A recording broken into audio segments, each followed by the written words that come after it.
دجال کے بارے میں جو احادیث سے صحیحہ سے ہمیں معلومات پتہ چلتی ہیں، ایک تو یہ لفظ دجال جو ہے یہ دجل سے ہے۔ دجل کسے کہتے ہیں؟ فریب، دھوکہ کہتے ہیں نا، دجل کر رہا ہے، دجل۔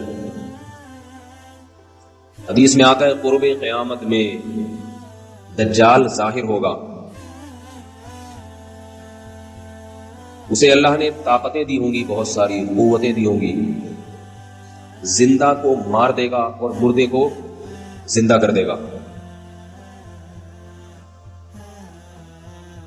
اور وہ یہودیوں کی مدد کے لیے آئے گا۔ کس کی مدد کے لیے؟ اسرائیل کی۔ عجیب بات ہے کہ آج یہودی بھی دجال کا ہم سے زیادہ انتظار کر رہے ہیں۔ وہ اسے یہودیوں کے لیے نجات دہندہ سمجھتے ہیں، کیونکہ ان کی کتابوں میں پیش گوئیاں ہیں۔ اس سے محمد صلی اللہ علیہ وسلم کی صداقت کا بھی پتہ چلتا ہے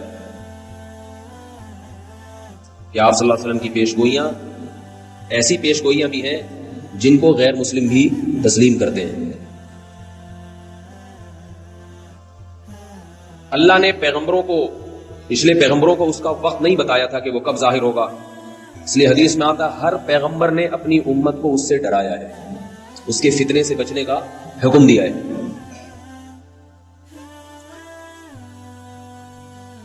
لیکن محمد صلی اللہ علیہ وسلم کے دور تک وہ نہیں آیا۔ یہ اس کی علامت تھی کہ وہ کس امت میں ظاہر ہوگا؟ محمد صلی اللہ علیہ وسلم کی امت میں۔ اس کا فتنہ ہوگا کیا؟ وہ ایسے طاقت اور قوت کے کرشمے دکھا کر اپنے خدا ہونے کا دعویٰ کرے گا۔ سمجھ رہے بات کو کہ نہیں سمجھ رہے؟ جو ظاہر پرست لوگ ہیں، اور ہوگا کانا۔ حدیث میں آتا ہے کہ خدا کانا نہیں ہو سکتا، اللہ تو ہر عیب سے پاک ہے۔ یہ عجیب بات آپ کو بتاؤں کہ جو گمراہ لوگ ہوتے ہیں وہ کسی کی ایک صفت کو دیکھتے ہیں، اس کے ہزاروں عیوب کو نہیں دیکھتے۔ تو دجال کے طاقت اور قوت کو لوگ دیکھیں گے، لیکن اس کے عاجزی کو، اس کے کاڑے ہونے کو نہیں دیکھیں گے لوگ۔ اتنا بڑا عیب ہے تجھ میں۔ آپ نے فرمایا کہ تمہارا رب کاڑا نہیں ہو سکتا، اور اس کی پیشانی پر واضح لفظوں میں کافر لکھا ہوا ہوگا، کافر۔ یہ بھی علامت ہوگی کہ جھوٹا ہے، کذاب ہے۔ لیکن ظاہر پرست لوگ اس کی طاقت کو دیکھ کر اس پر ایمان لائیں گے۔ حدیث میں آتا ہے اس کے ایک طرف آگ ہوگی اور ایک طرف باغ ہوگا، جو اس پر ایمان لائے گا اس کو باغ میں داخل کرے گا، اور جو ایمان نہیں لائے گا اس کو آگ میں پھینک دے گا۔ آپ صلی اللہ علیہ وسلم نے فرمایا جو آگ ہے حقیقت میں وہ جنت کا باغ ہے، اور جو باغ ہے حقیقت میں وہ آگ ہے۔ آپ صلی اللہ علیہ وسلم نے فرمایا جمعہ کے دن سورہ کہف پڑھنے والا دجال کے فتنے سے محفوظ رہے گا۔ دجال آئے گا کیوں؟ یہودیوں کی مدد کے لیے۔ کس دور میں آئے گا؟ جس دور میں حضرت مہدی ظاہر ہوں گے۔ سمجھ رہے نہیں سمجھ رہے بات؟ اور دجال کو قتل کون کرے گا؟ مسلمانوں میں طاقت نہیں ہوگی دجال کو قتل کرنے کی، اس کی طاقت اور قوت کی بنا پر۔ آپ صلی اللہ علیہ وسلم نے فرمایا، روایات میں آتا ہے عصر کی نماز کا وقت ہوگا، حضرت مہدی شام میں، جہاں آج بڑی لڑائیاں ہو رہی ہیں، اللہ تعالیٰ ان مسلمانوں کی مدد فرمائے، شام کی مسجد میں دمشق میں حضرت عیسیٰ، حضرت امام مہدی وہ امامت کے لیے عصر کی نماز میں کھڑے ہوں گے مصلی پر۔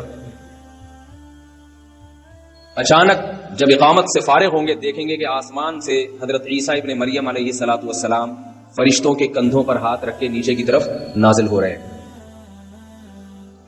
یہ بات یاد رکھیے، یہ بات قرآن سے بھی ثابت ہے، صحیح احادیث سے بھی، کہ حضرت عیسیٰ علیہ السلام پر موت واقع، بولو بھائی، نہیں ہوئی ہے، کیونکہ اس بات کو قرآن نے بہت واضح انداز میں بیان کیا، احادیث میں یہ بات بہت کثرت سے وارد ہوئی ہے۔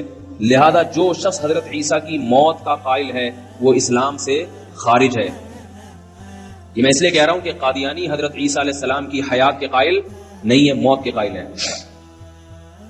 کیوں قائل ہے، اس میں ان کی کیا سیاسی فائدے ہیں، یہ ایک الگ ٹاپک ہے، لیکن ہم اہل اسلام کا یہ بالاتفاق عقیدہ ہے کہ اللہ نے حضرت عیسیٰ ابن مریم کو زندہ، موت دیے بغیر زندہ آسمانوں پہ اٹھایا، اور حضرت عیسیٰ ابن مریم علیہ الصلوۃ والسلام قرب قیامت میں حضرت مہدی کے دور میں نازل ہوں گے۔ تو یاد رکھو یہ قادیانیوں کا نظریہ ہے کہ حضرت عیسیٰ پر موت واقع ہو گئی ہے، اہل اسلام کا عقیدہ ہے۔ قرآن میں بھی اللہ نے فرمایا بل رفعہ اللہ الیہ، فرمایا وما قتلوہ وما صلبوہ، عیسیٰ کو نہ قتل کیا یہودیوں نے، نہ صلیب پر لٹکایا، جس کو صلیب پہ لٹکایا تھا وہ حضرت عیسیٰ کی شکل کا کوئی آدمی تھا. اللہ نے معاملہ ان پہ مشتبہ کر دیا اور حضرت عیسیٰ کو اللہ قرب قیامت میں نازل کریں گے. تمام اہل کتاب وَإِن مِّنْ أَهْلِ الْكِتَابِ إِلَّا لَيُؤْمِنَنَّ بِهِ قَبْلَ مَوْتِهِ، حضرت عیسیٰ کی موت سے پہلے اس وقت جتنی عیسائی ہوں گے وہ تمام کے تمام حضرت عیسیٰ کے ہاتھ پر اسلام قبول کریں گے. اور رسول اللہ صلی اللہ علیہ وسلم نے فرمایا جب حضرت عیسیٰ علیہ السلام نازل ہوں گے قرب قیامت میں تو حضرت مہدی ان کے اکرام میں مصلی ان کے لیے خالی کر دیں گے. حضرت مہدی حضرت عیسیٰ کے لیے مصلی خالی کر دیں گے کہ آپ نماز پڑھائیں. اس سے پتہ چلتا ہے کہ اگر کوئی بزرگ آئے تو امام کو چاہیے کہ اس کے اکرام میں، اگر وہ بزرگ امام سے اوپر والے مرتبے کا ہے، اس کے اکرام میں اس کو نماز کی پیشکش کرے کہ آپ نماز پڑھائیں. حضرت عیسیٰ علیہ السلام اس پیشکش کو مسترد کر دیں گے اور کہیں گے کہ اس کام کے لیے اللہ نے تمہیں ہی منتخب کیا ہے. کیوں؟ اس لیے کہ حضرت عیسیٰ اگر امامت کر لیتے تو یہ اس کی علامت ہوتی کہ محمد صلی اللہ علیہ وسلم کی بجائے اب حضرت عیسیٰ علیہ السلام اس امت کے نائب ہیں. اس میں اشارہ کر دیا کہ نہیں، اس امت کے امام اب بھی محمد صلی اللہ علیہ وسلم ہی ہے اور انہی کے امتی ہی امامت کریں گے. بتا دیں گے میں امامت کرنے کے لیے نہیں آیا. پھر کیوں آئے بھائی؟ کیوں آئے؟ یہودیت سے انتقام لینے کے لیے. سمجھ رہے ہیں بات کو؟ اور اس امت کو اللہ نے جو کام دیا ہے لیظہرہ علی الدین کلہ، کہ یہ دین تمام ادیان پہ غالب آ جائے، اسلام کی حکومت پوری دنیا پہ قائم ہو جائے، اس دین کی تکمیل میں چونکہ سب سے بڑی رکاوٹ یہودی ہے، لہذا اس یہودی کے خلاف علم جہاد بلند کرنے کے لیے یہ پیشگوئیاں محمد صلی اللہ علیہ وسلم 1400 سال پہلے کر رہے ہیں. اور آج اگر دنیا کے حالات دیکھیں، آپ دنیا کے حالات دیکھیں تو آج زمینی حقائق بتا رہے ہیں کہ اسلام کا سب سے بڑا دشمن کون ہے؟ اسرائیل ہے، جو امریکہ کو استعمال کر رہا ہے اپنے مفاد میں، برطانیہ اور امریکہ کو، اور امریکہ اسرائیل کے مفاد میں استعمال ہو کے اپنے آپ کو بھی برباد کرتے چلے جا رہے ہیں. یہ نہیں دیکھ رہے کہ ہمیں اس سے کیا نقصان ہو رہا ہے. حضرت عیسیٰ علیہ السلام نازل ہونے کے بعد محمد صلی اللہ علیہ وسلم نے ارشاد فرمایا عصابتان من امتی احرزہم اللہ من النار، عصابت تغزو الہند وعصابت تغزو مع عیسی ابن مریم. میں سوچتا ہوں کیسے مبارک لوگ ہوں گے جن کو نبی کی زیارت نصیب ہوگی، حضرت عیسیٰ ابن مریم علیہ الصلوۃ والسلام. کاش اللہ ہمیں بھی ان لوگوں میں شامل کر لے اور ایسے کاموں کی توفیق عطا فرمائے جس سے ان لوگوں میں شمولیت ہمارے لیے آسان ہو جائے. فرمایا میری امت کے 2 گروہ ایسے ہیں جن پر اللہ نے جہنم کو حرام کر دیا ہے. ایک وہ گروہ جو ہندوستان پر حملہ کرے گا جیسے محمد بن قاسم نے کیا، اور دوسرا وہ گروہ جو عیسیٰ ابن مریم کے ساتھ مل کر قتال کرے گا. جہاد کے مخالف لوگوں کو اپنے نظریے پر غور کرنا چاہیے. ایسا نہ ہو جہاد کی مخالفت آپ کو اندھا کر دے اور آپ اسلامی تعلیمات سے پیچھے ہٹ جائیں. اللہ نے جو کچھ جہاد سے محبت کرنے والوں کے لیے، جو کچھ اللہ نے اس دنیا میں اور آخرت میں رکھا ہے، وہ مخالفت کرنے والوں کے لیے نہیں رکھا. حضرت عیسیٰ علیہ السلام نازل ہو کر جہاد کریں گے اور حدیث میں آتا ہے کہ دجال کو قتل کریں گے. یہی وہ دور ہوگا جس میں یاجوج ماجوج ایک مخلوق ہے جس کا قرآن مجید میں تذکرہ ہے. بہت بڑی مخلوق ہے، بہت کثرت سے ہے. کسی وادی میں ان کو بند کیا تھا حضرت ذوالقرنین نے. حضرت ذوالقرنین نے سیسا پلائی ہوئی دیواریں کھڑی کر کے یاجوج اور ماجوج کو وادیوں میں بند کر دیا. وہ وادیاں کہاں ہیں اس کا ہمیں نہیں، کوئی کہتے چین میں، کوئی کہتے دیواریں چین کے پیچھے، کوئی کہتے کہاں ہیں، ہمیں نہیں پتا کہاں ہیں. یہ سوالی فضول ہے کہاں ہے.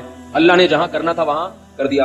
حدیث میں آتا ہے جب یاجوج ماجوج اتنی کثرت سے اہل اسلام کو، انسانوں کو قتل کریں گے، حضرت عیسیٰ علیہ الصلوۃ والسلام بھی ان کے قتل کرنے سے عاجز آ جائیں گے. اللہ سے دعا مانگیں گے، اللہ سے دعا مانگیں تو اللہ ان کی دعا کو قبول کرے گا اور یاجوج ماجوج کو ہلاک کرے گا.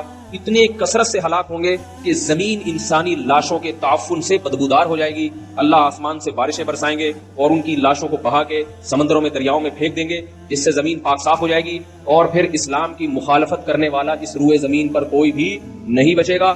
محمد صلی اللہ علیہ وسلم نے ارشاد فرمایا کہ اس وقت حضرت عیسیٰ ابن مریم زمین کو ایسا انصاف سے بھر دیں گے، خنزیر کا خاتمہ کریں گے، سور کی نسل ختم کر دیں گے تاکہ کوئی سور کا گوشت اپنے پیٹ میں دوبارہ نہ اتار سکے. جو مسلمان یورپ میں رہتے ہیں اور وہ کہتے ہیں ہم سے خوراک، ہمیں یہاں ملتا ہی سور کا گوشت ہے اور سور کے گوشت کی کوفتے بنا بنا کے کھا رہے ہیں، ان کو میں یہ اللہ کا واسطہ دے کے کہتا ہوں کہ دیکھو سور کتنی گندی اور اتنی ناپاک چیز ہے کہ اللہ نے اس کی نسل کے خاتمے کے لیے ایک پیغمبر کا انتخاب کیا کہ اس کی نسل ختم کر دے وہ. اگر اس کے کھانے کی کچھ بھی گنجائش ہوتی تو حضرت عیسیٰ کی ذمہ داریوں میں سے یہ ذمہ داری نہ ہوتی کہ سور کی نسل کا خاتمہ کر دیں گے. حدیث میں آتا ہے, آخری بات کر کے بات ختم کرتا ہوں تاکہ یہ نشانیاں مکمل ہو جائیں. رسول اللہ صلی اللہ علیہ وسلم نے فرمایا زمین کو عدل سے بھر دیں گے, انصاف سے, اور جب زمین پر اللہ کی عبادت کثرت سے ہوگی, زمین زنا سے, بدکاری سے, چوری سے, رشوت سے پوری روئے زمین پاک ہو جائے گی تو اس کی برکتیں اللہ آسمان سے اللہ کی طرف سے برکتیں کھلیں گی. جس زمین پر گناہ ہوتے ہیں اس زمین میں رزق کی برکت کو ختم کر لیا جاتا ہے. آج پھلوں میں ذائقے ختم ہوتے چلے جا رہے ہیں, آج گندم میں ذائقہ ختم ہو گیا ہے. روٹی آپ پہلے دیکھیں بچپن میں ایسی خوشبودار روٹی, اب روٹی کا مزہ ہی نہیں ہے. آمدنوں میں برکت ختم, لاکھ 1.5 لاکھ روپے کما رہے ہیں, مہینے کے آخر میں پھر بھی روتے پھر رہے ہوتے, پیسے نہیں. تو محمد صلی اللہ علیہ وسلم نے فرمایا جب زمین میں تقویٰ ہوگا اور اللہ کی عبادت ہوگی تو اللہ اپنی برکتیں کھول دیں گے. آسمان سے ایسا برکت والا پانی برسے گا, ایسی بارشیں ہوں گی زمین میں کہ آپ نے 2 مثالیں دی, ایک انگور کی اور ایک انار کی. فرمایا انگور اتنے بڑے بڑے پیدا ہوں گے کہ ایک انگور کے دانے کو نچوڑ کے کئی لوگ گلاس بھر بھر کے سیراب ہو جائیں گے اس سے, اتنے بڑے بڑے انگور پیدا ہوں گے. اور فرمایا انار اتنے بڑے بڑے پیدا ہوں گے کہ انار کے چھلکے کو لوگ سائبان کے طور پہ استعمال کریں گے. انار کا چھلکا باقاعدہ چھتریوں کی طرح بڑا ہوگا. انار کتنا بڑا ہوگا, اس کے دانے کتنے بڑے بڑے. یہ اللہ کی طرف سے انسانوں پہ رزق برسے گا. کیوں برسے گا؟ کہ انسان تقوی والی زندگی پر اور حلال والی زندگی پر آ جائے. یہ کام تو میرے بھائی حضرت عیسیٰ کے زمانے میں ہوگا اور انشاءاللہ ہو کے رہے گا. لیکن ہمارے زمانے میں اس سے ہمیں کیا سبق ملتا ہے کہ اللہ نے تقوی والی زندگی میں برکت رکھی ہے. حلال تھوڑا ہو اس میں برکت زیادہ ہے, حرام زیادہ ہو اس میں برکت ختم کر دی جاتی ہے. حرام خور آدمی کروڑوں روپے کما کے بھی اس کی پیٹ بھرتا نہیں ہے. اپنے ملکوں کے حکمرانوں کو دیکھ لو, کروڑوں کھربوں روپے کھا گئے مگر پھر بھی ان کا دل نہیں بھرتا. پیٹ اتنے سے ہیں مگر جو ہوس ہے وہ سمندروں جیسی بڑی ہوئی ہے, خلاؤں جیسی بڑی ہوئی ہوس ہے, وہ کبھی ختم نہیں ہوتی. حلال آدمی کی خواہش اللہ تھوڑے سے میں پوری کر دیتے ہیں. تو اللہ تعالی ہمیں ان خوش نصیبوں میں شامل کرے جو حضرت عیسیٰ ابن مریم کی زیارت کریں گے اور ان کے ساتھ مل کر لڑیں گے. اور اگر بالفرض یہ ہماری زندگی میں مقدر نہیں ہے تو اللہ ہمیں وہ کام کرنے کی توفیق عطا فرمائے جس کام کی تکمیل اللہ حضرت عیسیٰ کے ذریعے کریں گے. ان کاموں کی توفیق عطا فرمائے. تقوی اور طہارت والی زندگی کی اللہ ہمیں توفیق عطا فرمائے تاکہ ہمارے رزق میں بھی برکت ہو. سبحانک اللہم و بحمدک نشہد